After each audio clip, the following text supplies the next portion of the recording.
Hello, Bonnitta Roy. How are you? Great to Good. be here and talk about this project of ours, this project of yours in Perspectiva.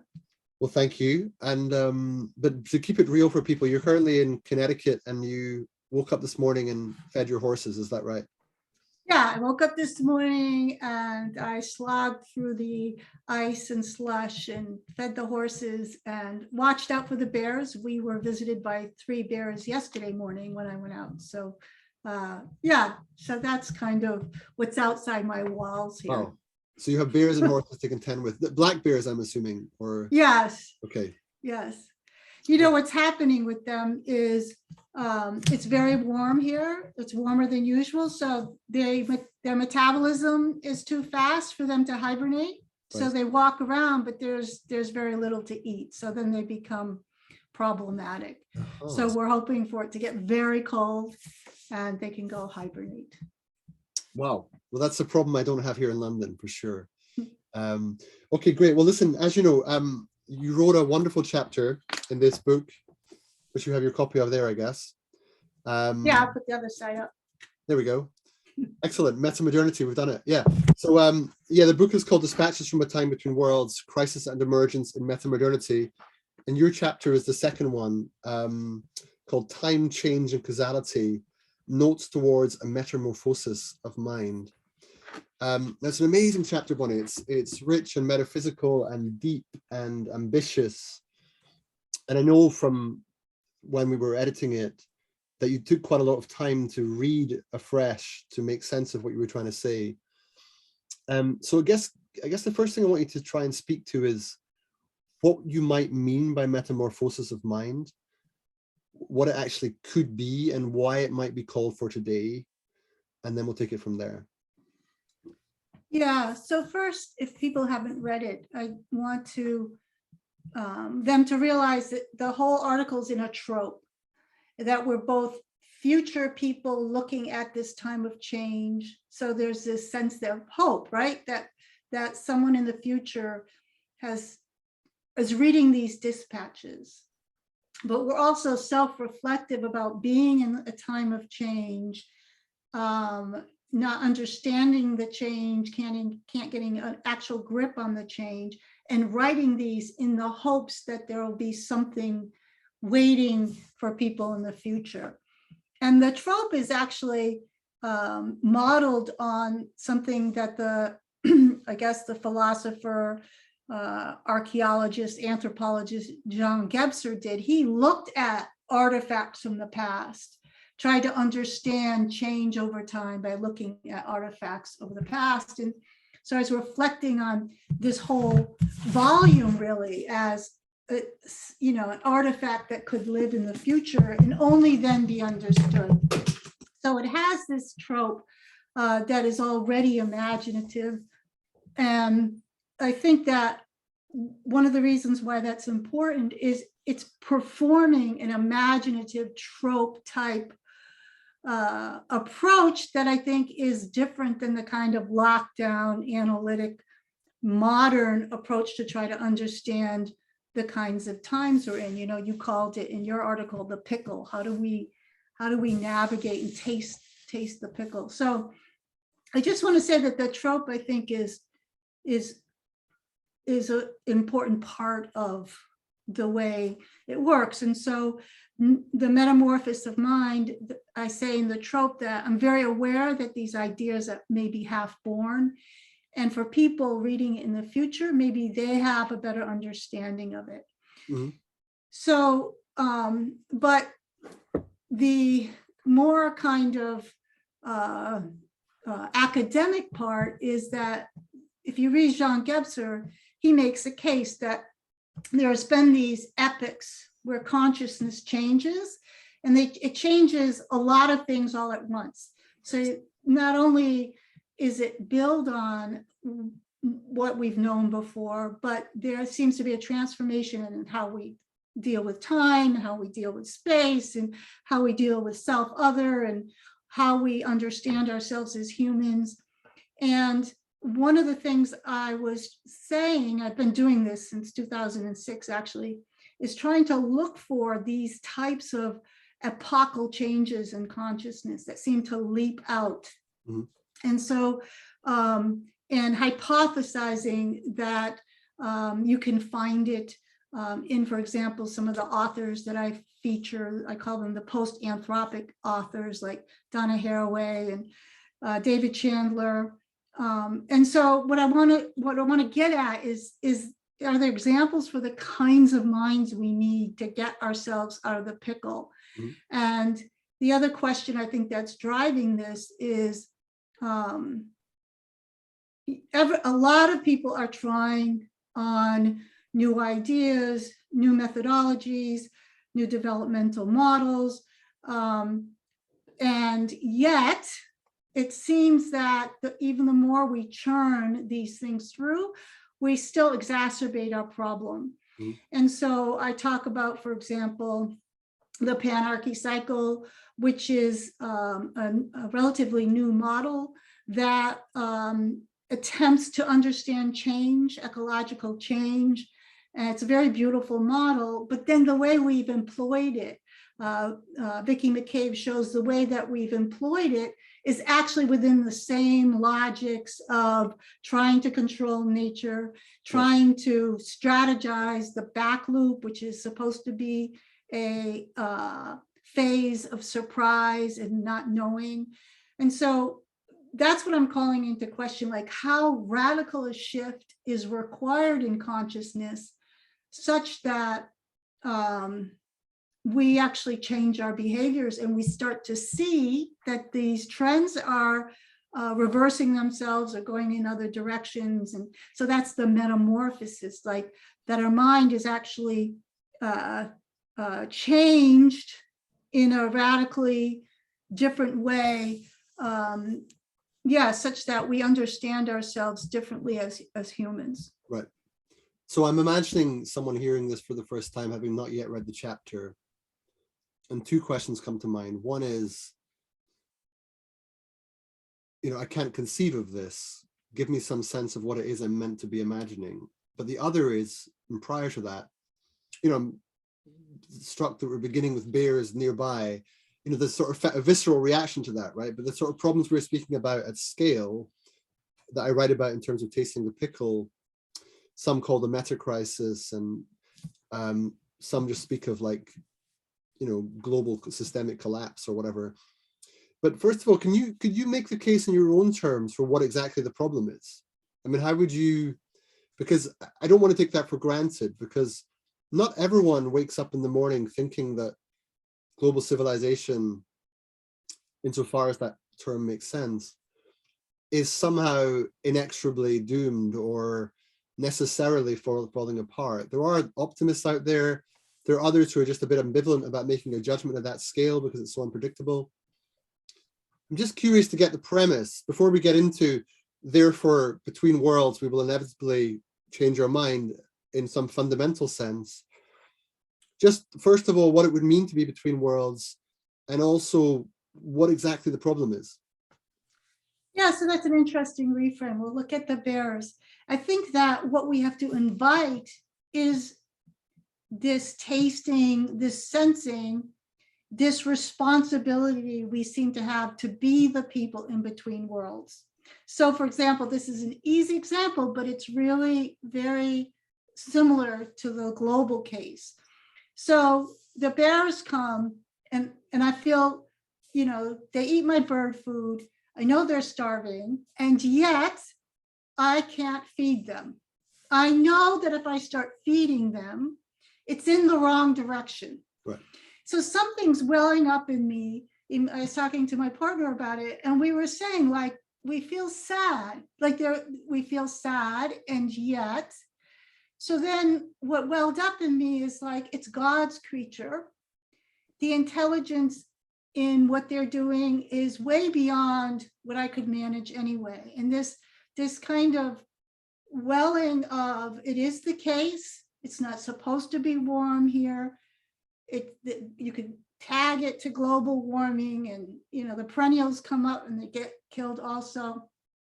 The fluctuations in temperature, the rhythms have changed, and yet I have to have hands off, right? And yet there's something asked of me that is highly ambiguous, but filled with emotion and meaning.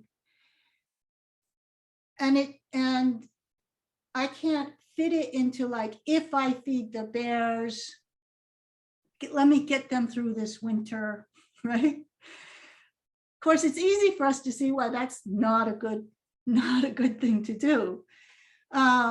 But we happen to live in the world we live in. There's not enough food for them. It is unseasonably warm. That's the actual reality I live in. So the worst thing to do would be to imagine something would fix it. That's just not true, or not the case, or is a good college try, but right. Something in us maybe knows it was the wrong thing to do in the first place. So I don't know if that answered your question, but I'm really trying to talk about this way of inhabiting this in-betweenness. Right. And yeah. Well, I guess I'm just trying to get at what you mean by that, because I have some sense, you know, as you probably know from things you've read, that there are many people for whom the notion that we're somehow between worlds is a given, but many for whom it just isn't. And I in the spirit of not always speaking to the same, you know, preaching to the converted, as it were, within our networks, just trying to understand that why is it so self-evident that something is special about this historical moment, and that it calls for some extraordinary response of the form that you introduced in your essay. I'm just trying to tee up the premise so that by the time we start speaking about a change in time, change in causality, that people are like, oh, I see why that might be called for. Yeah, so this is kind of a tricky question, because the way I set it up in the paper suggests that to feel you're in between worlds is also a consequence of the way we conceive of time, change, and causality. So if you don't have a modern mind, or you're not at the point where you're exhausting it or moving through it. So I talk about, for example, one of the reasons why we feel we're in between worlds is because of the Darwinian attitude, where the primitive is behind us and the future is in front of us. We've set ourselves up to thinking we're in between and we don't want to go back. And we also think progress is in front of us, right? So there's many roads to the future and there's only one we want to take. So part of the recursivity of the mental models we have, it also sets us up for thinking we're in between, because we're on this timeline. We see ourselves moving from the past to the future. We have strong judgments about primitive past, glorious future. And so in a couple of places, I do reflect that part of why we have this strong feeling of being in between also is due to these mental models we have that arranges our experience in a narrative that makes, so we can say we're in between worlds. Okay, I'm just trying to get at, so I think I understand that. You also mentioned that we get in our own way in lots of contexts. So we, you know, to feed the bears and follow your instinct would probably be detrimental to local ecosystems, to yourselves, to your horses, to the bears themselves, who knows? But it would have indirect consequences that were not there in the very honest intentionality to help them out when they need your help. And likewise, but to use a parallel, those who think that maybe we can, I don't know, I'm helping myself this example, it's not one you gave, but those who think maybe some version of green growth is a solution to climate collapse, that somehow we have to invest in the right technology and create jobs and thereby deal with the twin threats of economic stagnation and ecological collapse. Not to, that parallel may not be very tight, but the mindset is similar, which is something like, we need to solve this problem. We have a mental model to make sense of what the problem is. Therefore, let's go and do it. And what you're saying is there's something baked into that way of thinking that is a certain conception of time, a certain view of change, and a certain idea of causality that are beginning to break down. And that there's a Gabsarian take on that, which is that these things happen not every day, not every year, but every few hundred years, let's say, a few thousand years sometimes, such that this really is a moment, historical moment, that is sort of chirological somehow and distinctive. And you can give that empirical backing. You know, there's a data-driven argument that says we're between worlds. And you're saying what it means for us is that we're going to feel a bit lost and a bit wayward and a bit like our main tools for making sense of the world are systematically breaking down.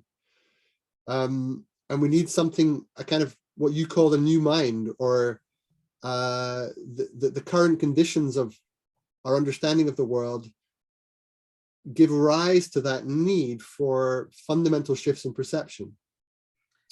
Yeah, so I think that, you know, your hypothetical example is real. What I'm saying is that, again, because we conceive of time as a certain way, we also think we can get ahead of the problem. You know, so I was talking to a client in Norway the other day, and they work on carbon sequestration data. And I was telling them that they need to monitor how many dollars in the real economy does it take for them to sequester a ton, because the relationship between, if you heat up the oil economy to create these sequestration plans, then it's a bait and switch. You're not really getting anywhere, right? Mm-hmm. So this is the same as feeding the bears. I mean, really, they're literally the same kinds of traps. And so so a lot of these questions are like, they're trying to solve two problems at the same time, the economy and, let's say, climate change. Let's just say that's in the mindset of some people. And yet, oh, you're frozen. Okay. I'm just going to, and so what we have are people that they think they're systems thinkers. They're trying to solve the economy and climate change at the same time. And yet at root, they're still adversarial. Right. So it doesn't even make sense to talk to me. It doesn't even make sense. And you see this, but the reason why is because they think, well, if they keep the economy going, we can get ahead of the game. And then, you know, it's this like we have these like little horses on a racetrack, which one's going faster kind of mentality. And so, yeah, so that's part of it. That's part of. I don't want to go too fast on that point, because that seems very rich to me. I mean, I hear a lot about rethinking our relationship to time, and I nod along mostly, and I feel it at some level. And I've always loved the language of kairos and chronos, and, you know, I've written about it, and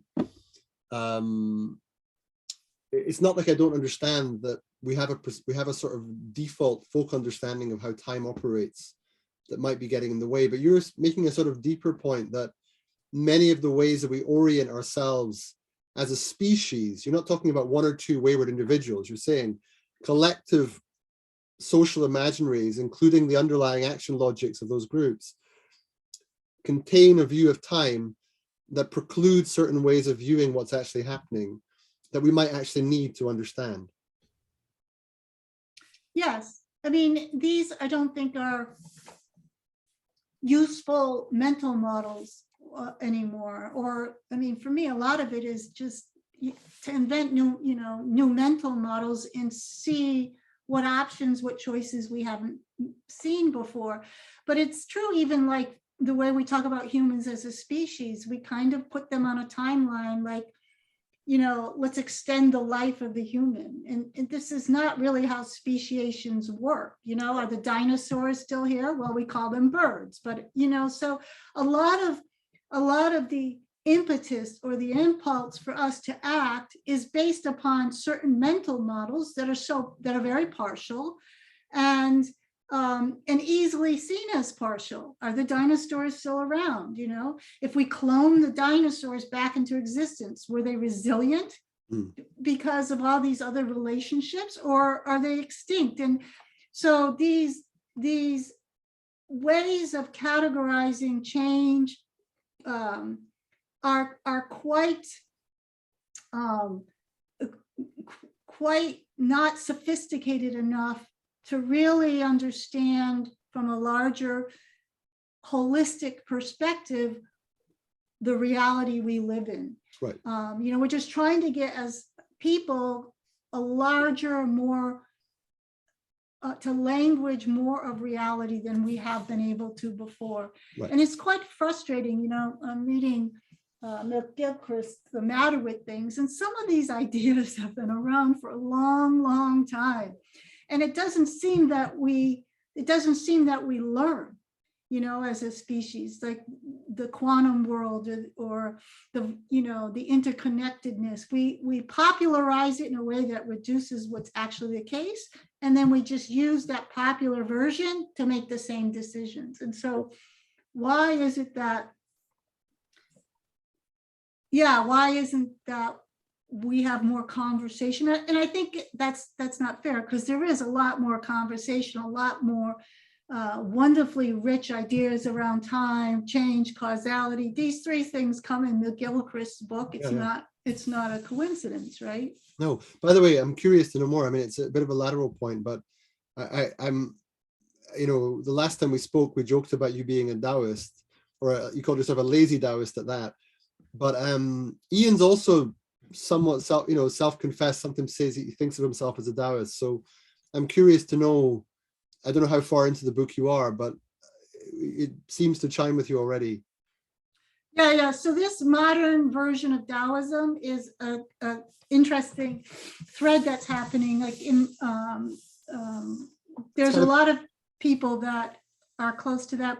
But I want to say this: I read Graeber's book also, and he talks about the early farmers. He says they play farmed, Okay. like they didn't put things out in rows. They didn't, because they.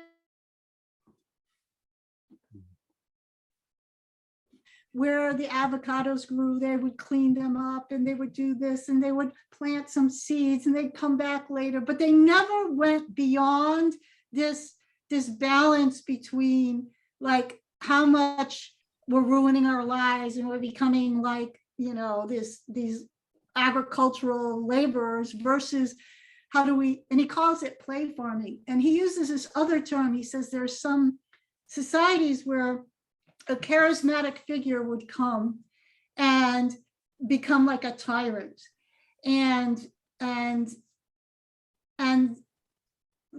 to prove that he was a tyrant, he would ritualize all kinds of horrible things. But then the society would do things like create these rituals where he had to spend so much time in ritual that he literally had no more reach into his.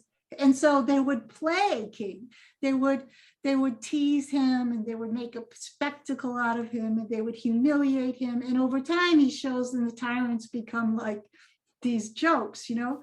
So that's a little bit in Daoism, is like, it was fun to find it in the historical record, and he called it play farming and play king, you know, and it has this, the lazy Taoist gardener kind of thing to it. But the modern, I mean, my grasp of it is limited, but my sense is that the modern Taoism you're referring to, it's some mixture of kind of process philosophy, a different philosophy of time, something about a sort of implicit understanding of complexity that leads to a sort of intuition towards right action. It has all these different elements that are not mystical Taoism, but somehow kind of quasi-scientific in a certain way. Yeah, you know, Taoism, and of course, we're recapitulating it, we're making it work for our modern minds, but Taoism is always about looking at understanding the natural world, and then working with the patterns and the rhythm of the natural world. It's humble in the sense that you can't outdo the genius and the intelligence in the natural world and the genius and intelligence of your body. But the wisdom of being able to sense what is happening and to like read nature is a you know, a sage's skill. So yeah, it's always about working with the patterns in nature and not enforcing or overlaying or elaborating onto nature something that is human, but kind of separated from the natural order of things, which is the Tao, right? Right. So coming back to the shifts of perception, why did you choose time, change, and causality? Because presumably you could also have chosen, I don't know, space or some other dimensions, but you chose these three. What led you to settle on them? That's an interesting question. I didn't really, I can't remember how I wrote this. I know it was painful, but I was doing a lot of reading, and I knew that it was easy to start with time because there was Gebser and there was a whole academic. So, but in terms of change, I'd been writing about change before. Like I have articles on. It's I guess it's repeated in the article, but like, where do we assign change? I've been working with this at my house. You know, we have a nice, beautiful pond, but over time, it's turning back into a swamp, and then it'll turn into a meadow, and then it'll turn.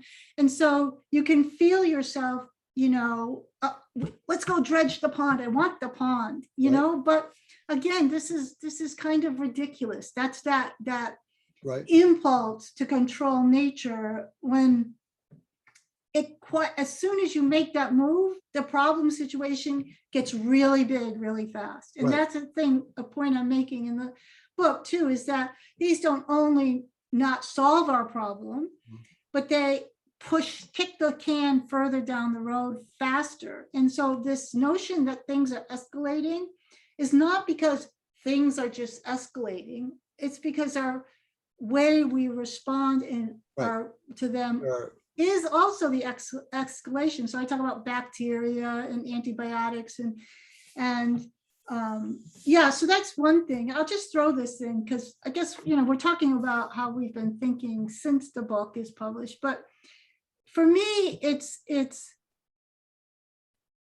not that I am saying things that we don't know, in many cases know as scientists, not pseudoscientists or propagandists.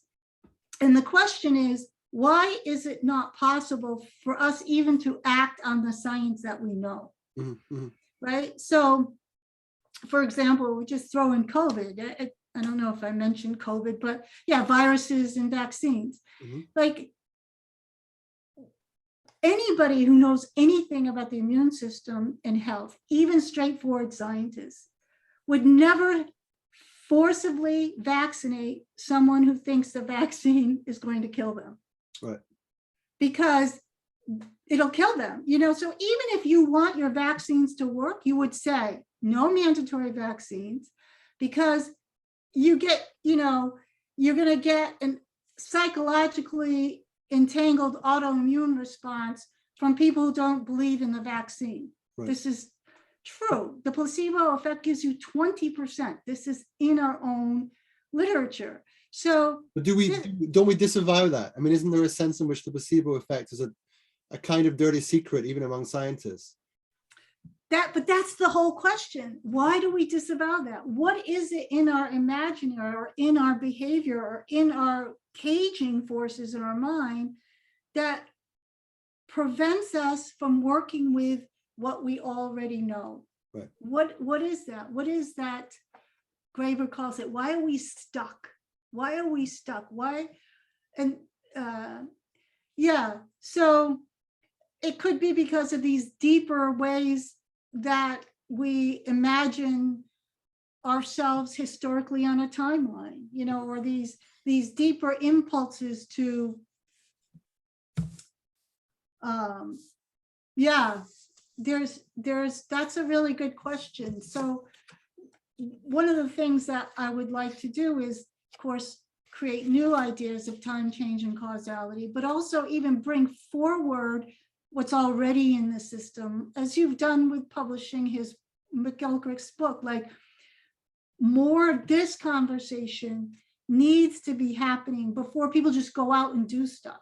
Right. You know, like, and why and where are those conversations happening? And yeah, who's doing that work for people who have expert knowledge? I mean, not that can make sure we're working in different parameters. But just to clarify, I mean, a lot of people will be interested just to hear the way of thinking about it, but some will be like, so what are you therefore saying one ought to do? And I know there's already a lot of implicit assumptions baked into that kind of reaction, but I'm still struck that when it comes to something like ecological collapse, which has its own, you know, empirical validity in terms of different tipping points of planetary boundaries, or however you want to argue it.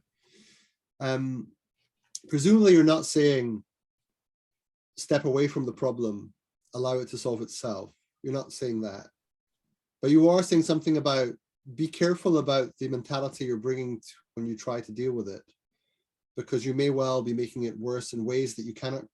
Would you even say in ways you cannot currently conceive or perceive? Or how would you, because these are bright people, well-meaning people, but you're saying there's something about their implicit grasp of reality at the deep metaphysical level of time, change, and causality, for example, that might lead them to get in their own way or to make the problem worse. Yeah, I think many people are deceiving themselves. I don't think this argument would be completely opaque to many people who are just doing the same thing. I mean, a lot of us get stuck in jobs, we hate it, we know it's not going anywhere, we should be doing something else, but so it's not like the intellectual content can't come through, it just doesn't seem to change our behavior. So yes, in many cases people just don't understand this, but I think in many cases the intellectual content is acceptable, the premises are acceptable, so that's one thing. So what should people do? My hope is that they can resonate with some of these experiments. And like in my pop-up school, we did a whole exercise on embodiment and indigeneity, which we didn't mean trying to act like indigenous people. And we created, instead of a list of table of contents, we created a totem, and we embodied the totem, and we kind of shifted some of the paradigms around. It all unfolded. Yeah, and so the question is, we're just trying to not be moderns, right? Like, and it's really hard. Like, it's hard not to think of Darwinian evolution, right? And so when you have bugs on your plant, and you can grab something to spray with it, what if I don't? Okay, just don't. Now I'm in the pickle jar, right? If I don't, then I'm gonna have to taste this pickle more and like watch what happens. And you will find in most cases that you will learn something that is unexpected, that you will learn something about bugs and plants that you really didn't know. Right. And so what is it in my life that has this feeling of, I want to feed the bears, but I know better? What if I take one of those impulses out of the equation and then watch? It's going to be very hard, because as I watch, right, you know, what if I know that's what I do, that's how I learn. Bonnie, just to be clear though, because you're not trying not to be modern is an interesting framing of it. And maybe you can help us with, like, your working understanding of what it means to be modern, whether that's the tour or whoever else you want to quote on that. But what I'm trying to get my head around is you're not saying, be pre-modern either. There is a sense in which you're reaching after, through experimental methods, a different kind of mind that has different, to use a computer metaphor, which we probably shouldn't, operating system, or different, I don't know, patterns of pollination, or whatever the other metaphor would be that would be better. And you're saying that we only can get there by sort of realizing that our existing mental structures are not serving us well, and playing in a way with different ways of perceiving. And you do that in your classes and so forth. Just try and make that real for us if you can, because I have some sense of what you mean. And I think what's hard is that it's not, you don't do that to solve a problem. You do that because the problem is the prior way of perceiving. Yeah, so you're trying to free yourself of the same mental habits. And when you first start, there's nothing to put in its place. Right. So if there's nothing to put in its place, then we have to experiment, right? So next, I'm trying to think of, I live in a rural environment, so I can play with animals and plants and stuff. But what would it be in more of an information technology environment? And part of it, for example, is when you're in a conversation,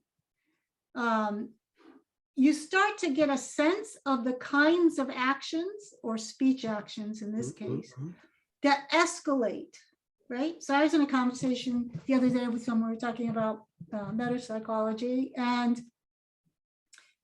there's a way in which the mind lights up, and then this can map onto that, and that can, and then you start building this beautiful thing, right? And so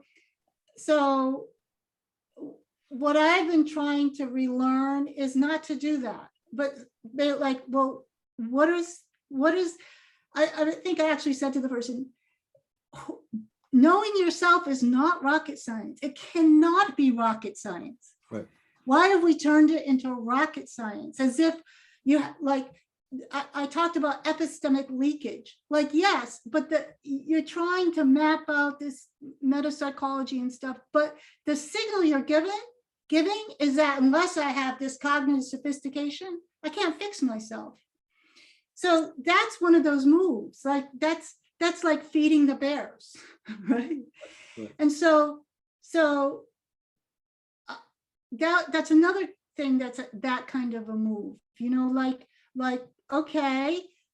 And so when I said it, it's not possible that being a healthy human person is got to be like rocket science. I don't buy it. Yeah. We're just escalating complexity. We're just kicking the can down the road, That's a useful framing, because I noticed in the chapter as well, you do contrast increasing complexity with releasing complexity. So this expression, releasing complexity, might be new to people. So tell me more about that. Yeah, so it's a little word game-ish. So I just want to say this for the audience. Some people will say this escalating complexity is not real complexity, it's complicated. And what I'm talking about is real complexity. But I try to get through the weeds by saying this love of complexity that escalates. That's the smell of it. That one move creates more problems. Sure. Right? I really wish we'd talk about a chess metaphor versus one move. Chess metaphor. Versus one move simplifies the situation and creates more potential. Right. Which one would you say is more complex? Well, in a way, you might say this is more complex because there's a lot more going on, and now I've got threats everywhere. But in a way, this is elegantly complex. Yeah. Arnie Nash said, nature is the most complex thing in the universe, but it's elegantly complex. So when you walk out in nature, you don't feel like you're on a, No. you know, in the middle of Manhattan when the sewers Sure. are, yeah. So I don't know, maybe you can Well, no, I riff off understand totally that of situation where you're facing a complex predicament on the board, and you have one choice that, you know, may or may not lead to a larger advantage, but it's very hard to discern because there are so many variables, so many possibilities for the opponent. You can't quite see into all of them. Your instinct is that maybe it's a better move objectively. The computer might even say so. But the alternative is something where you crystallize your advantage. You know how to work with it. You can play the position. You think your odds of winning are quite good. The opponent won't like it because their chances are diminished. And you would probably go for the latter in most cases. if you can see it. Yeah. Yeah, you can. That's right. You identify with it as well. Yeah. You feel like, that makes sense to me. The other way, yeah, maybe, but it's not for me, sort of thing. Yeah, so that's also a very Taoist kind of thing. So there's many cases that I think this sense of this move is going to escalate complexity. This move is going to release complexity. It's still complex. It's elegantly complex. I think it can go. It can translate across many different disciplines, and yeah. So. You know, I've been writing about this for a while, the different levels of complexity in an organization, for example. But the question is, can we solve our problem? I always tell my students, solve the problem at the lowest level of complexity that you can. Right. And I believe that this is also part of why things go so complex so fast, is because instead of sitting with the problem at the lowest level of complexity and then acting on it, we bump it up intellectually. It's a kind of a way to get rid of the energy of that tension. Right. That's an interesting analogy for me as a chess player, because we do speak about keeping the tension as something that's generally a positive thing to do. You release the tension only really when it clearly benefits you to do so. That there's something about the potentiality and the tension that tends to favor the side with more skill, and also the side with the advantage, typically. And there's something about the emotional experience of being in a tense, unresolved situation of any kind that some people struggle with, that they want to resolve. It's like being the chrysalis. Right. But how do you hold that? That's a real powerful experience. And yeah, I think it's the same feeling when you're trying not to act on these things because you're starting to realize it's got this. If we can play with that example, Bonnitta. So if you have a chrysalis and an emerging butterfly, and you have a caterpillar, and we're talking about a time between worlds, right? So the sense in which we are in this chrysalis, and bear with me here, but modernism writ large, including postmodernism and arguably even metamodernism, maybe hypermodernism, that's a whole technical discussion. But they're all sort of, in some sense, on the way out. We feel like the center cannot hold what we think of as modernism in all its variations will somehow begin to transform. Now, two things can happen here. One is you get into the risk that you start designing the butterfly, and you start saying, that's the world we need here. It's got to have all these conditions met. It has this kind of energy, these kind of jobs, these kind of people, this kind of education system, and it goes on like that.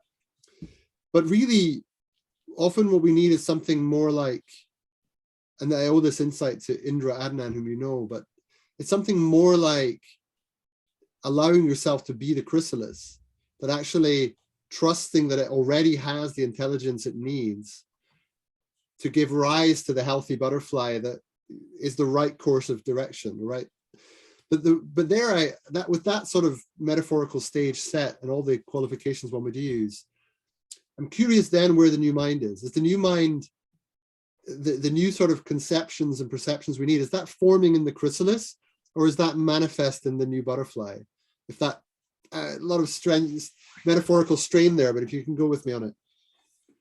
Yeah, so let me just give a little example, because I know we're trying to make this real, like, what do you do?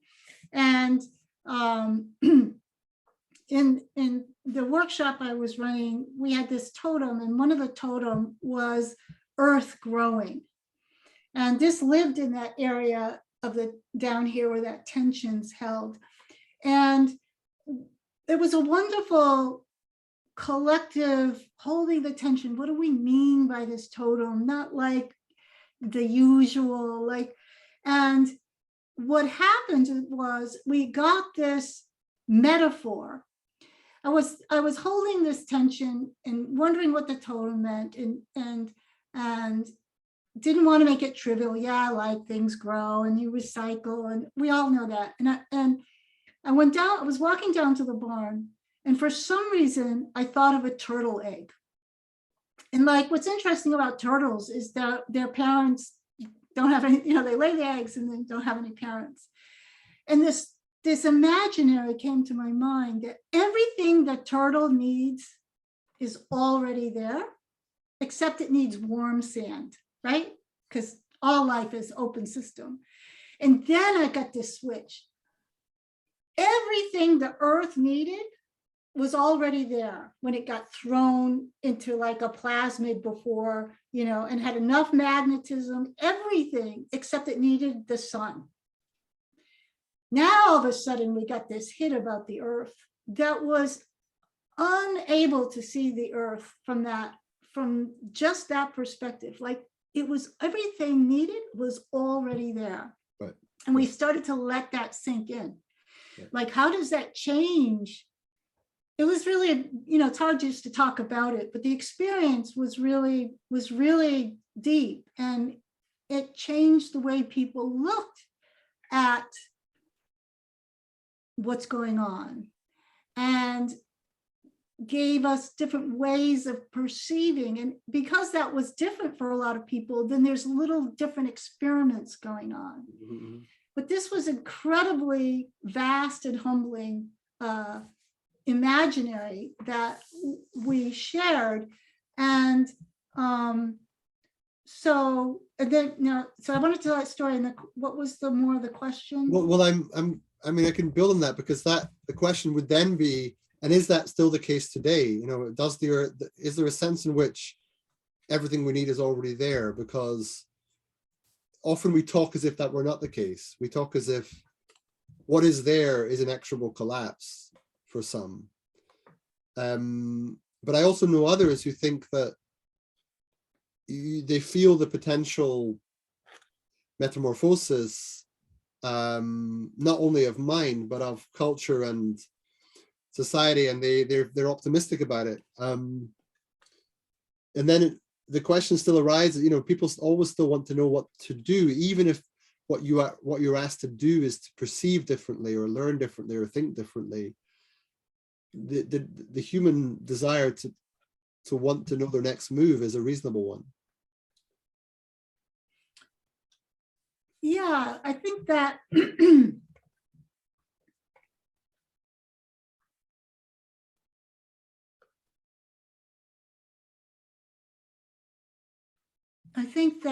first of all, this whole notion of what am I going to do to fix things is probably the wrong framework. In my recent article is you can so instead of trying to get ahead of the problem, which again is kind of right. This is what you're getting at. I mean, an illusion. Is what if I say, how can I add more life? If that's the problem, then how can I add more life? There's a million ways to answer that question every day. Like, how do I show up with do I make people happy? Do I find space for my kids? We were talking about the other day, people don't know how to play with their kids because they literally can't do those things with their bodies that kids recognize as play. They literally can't. I had this young guy over, and he was rolling on the grass with my dog, and I'm like, that that's what it looks like, you know? And so is that a little solution? No, I mean, if you can't literally do what you need to do with your body to play with your kids, just that would add so much more life. So is it, I mean, adding life was your way of putting it. I mean, we're talking here about metamorphosis of mind, right? You're we're talking about the potential destruction of life. Yeah. Okay, that's the trajectory. So how can I add more life? I can't get ahead of that. Right. So that's the key. But I just wanted to sit on that point, because that is what we tend to try to do, right? We tend to think, let's see the problem in the round. Let's somehow conceptualize it, get all the data, the best conceptual structures, the luminous insight into the underlying generator functions or whatever, put it on a great table maybe, or some flowchart, whatever. And then we can see it, and then we can sort of attack it and solve it, right? Yeah, it.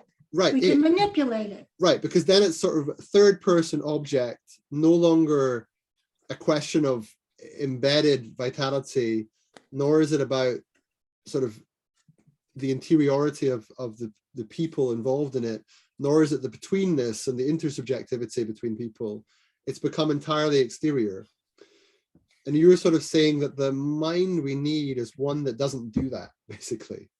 Yeah, and that's why in the article, the third critique, really, movement is on the new science of systems, right? Because it creates this sense that there, you know, that yes, it's a hyper object, but it's an object that we can have bound by data and then make choices on. And of course, you're talking about the thing that was the earth, that has everything that ever was, right, that it does, you know? And so that move is highly suspect. And one of the things, it makes developmental theory suspect, because I think you can integrate it better, because when you become a systems thinker, that's a very important view, but it comes as if it includes all the others. And I'm like, no, that perspective is just got to be on the team. Right. It's just on the team. Yeah. Yeah. It's not above all the team, you know? And so, but we tend to think it's higher, it's more complex, hence it's more progressive, hence it's the future, and it give us more power. And yeah, you know, I know enough about nature as a system to know why I shouldn't feed the bears. But the action that I can do has this local tension, this local responsibility, and it's more meaningful than going to COP26 and blah, blah, blah, in kind of a false theater or something, you know? I hear you. So yes, and I'm also now at a point in the conversation where I'm just keen to just understand what exactly happens if you feed the bears, just to kind of really nail that point. So just talk me through what might happen. Yeah. So first I'll talk about bears, and then I'll talk about the deeper underlying principle. So if you feed the bears, let's say if you feed the bears, you tame them. And when you tame them, so if you feed the bears and you tame them, then they'll have more bears. Then you have to feed more bears. And if you feed them so there's more bears and then you don't tame them, then they'll destroy their own ecology, because there's only so many large predators. I live where the state forest is, so there's a lot of somewhat virgin land for them. So so the fact that the bears, it could be global warming, but there are years where they don't hibernate because they're anomalies, and then the bear population goes down. So there's this relationship. Now, on the other hand, bears also, I don't know how they do it. I have no idea what they eat, but these three were very healthy.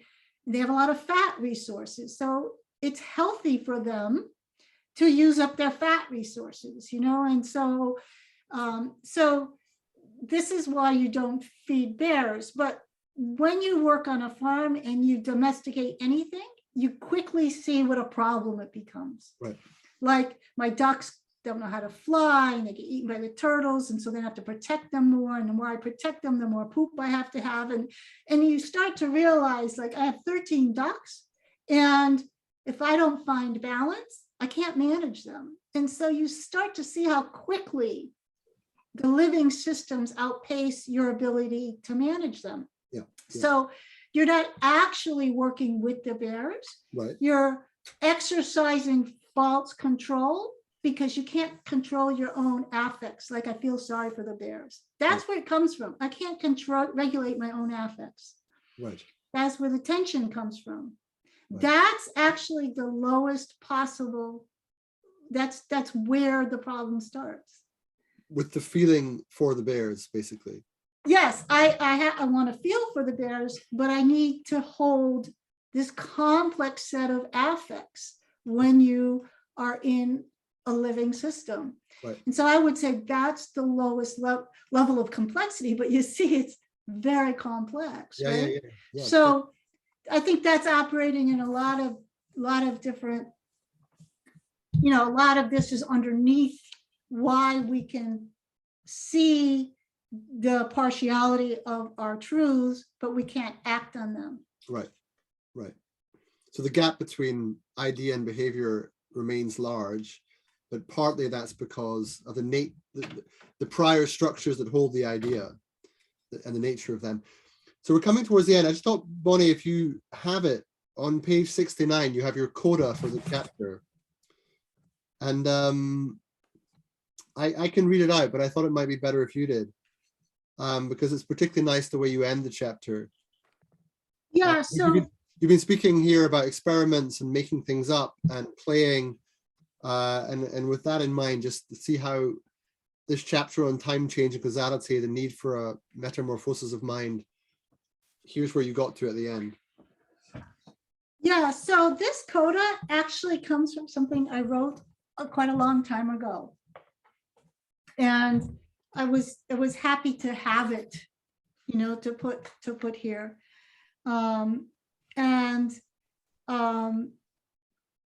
To put it in that context, I was writing an article called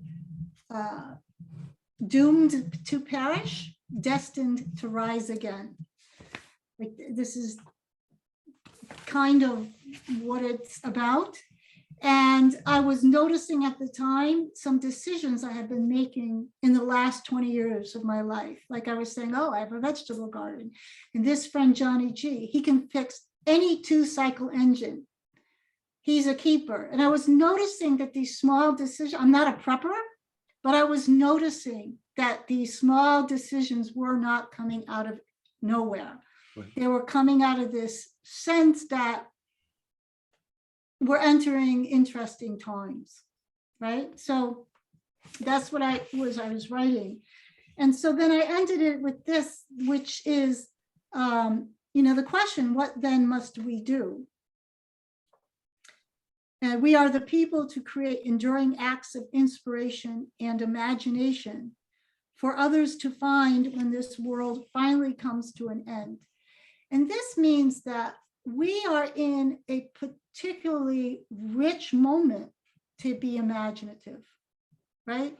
So that's why it can be a gift outside, because we're living through this moment. We're living through this moment, and it can be mined for imaginative gifts that can't be mined in any other kind of moment. Mm. Right? So the possibility inside the in-between is the possibilities that will not exist elsewhere. Mm-hmm.